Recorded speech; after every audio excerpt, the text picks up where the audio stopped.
This has to be the right way.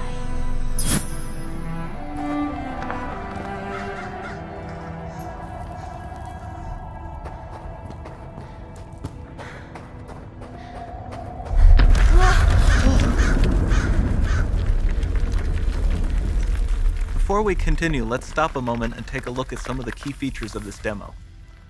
Much of what you see was built with Quixel Megascan assets, but instead of using the game versions, we used the cinematic versions, which would typically only be used in film. There are around 1 million triangles each, and thanks to virtual texturing, they all use 8K textures as well. Nanite can render an insane number of triangles very quickly. There are over 1 billion triangles of source geometry in each frame that Nanite crunches down losslessly to around 20 million drawn triangles. What does that many triangles look like? This isn't noise. These are the triangles, each a different color. Most are so small that they look like noise. Nanite achieves detail down to the pixel, which means triangles are often the size of pixels. This amount of geometric detail requires shadows to be pixel accurate as well, and Nanite can do that too. Speaking of lighting, all of the lighting in this demo is completely dynamic, with the power of Lumen that even includes multi-bounce global illumination. No light maps, no baking here. Without GI, all of that beautiful lighting is gone. With Lumen enabled, we can move the light and the bounce changes instantly. Okay, let's keep going.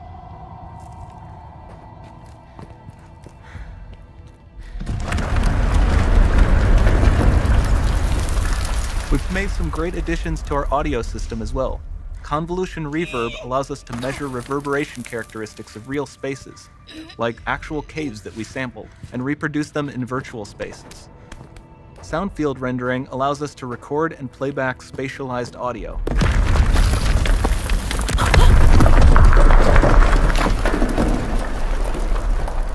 All of this adds up to a more immersive experience.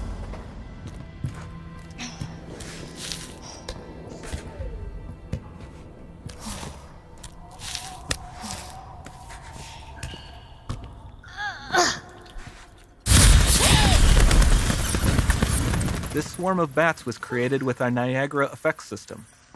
Particles in Niagara can now talk to one another and understand their environment like never before.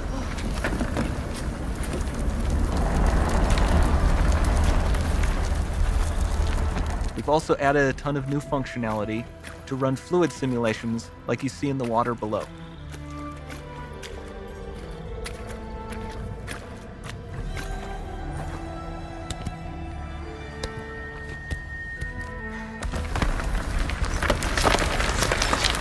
The demo runs on our chaos physics system.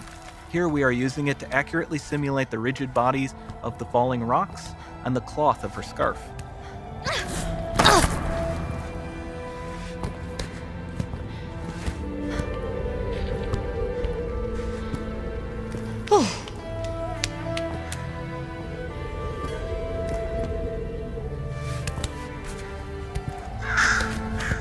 Now that the environment is so complex, we've needed to greatly improve our animation systems to adapt.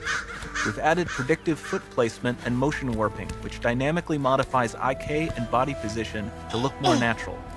For the character to more realistically interact with the environment, we've added the ability to trigger seamless contextual animation events, like her hand on the door. That's promising.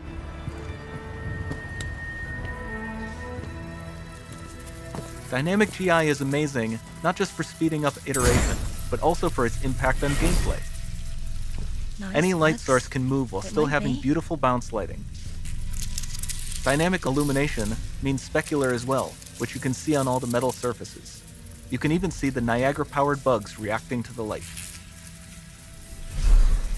Lumen not only reacts to moving light sources, but also changes in geometry.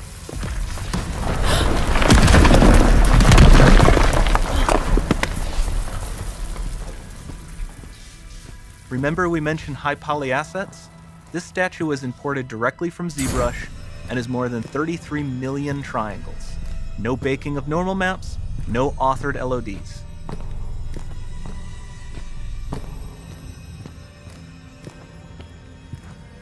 And we can do more than a single statue. There are nearly 500 of that exact statue at the same detail level placed in this room, for a total of over 16 billion triangles from statues alone. Over this entire demo, there are hundreds of billions of triangles.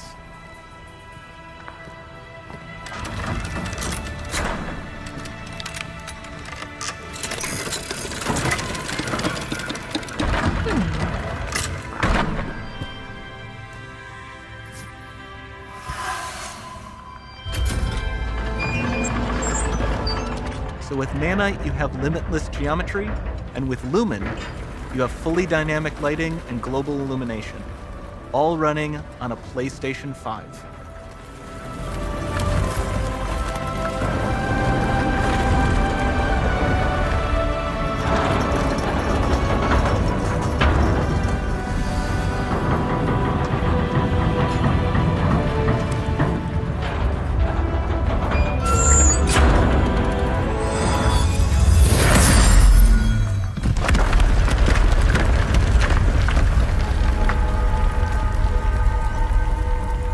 There's not much time left.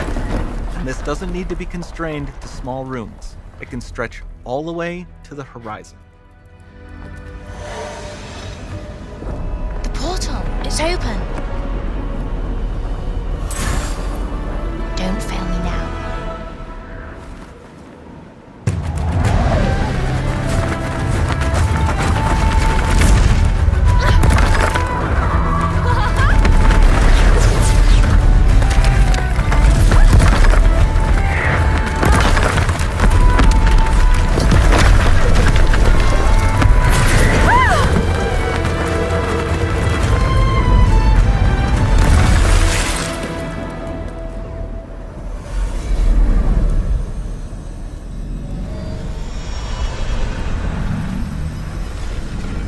Time to see what's next.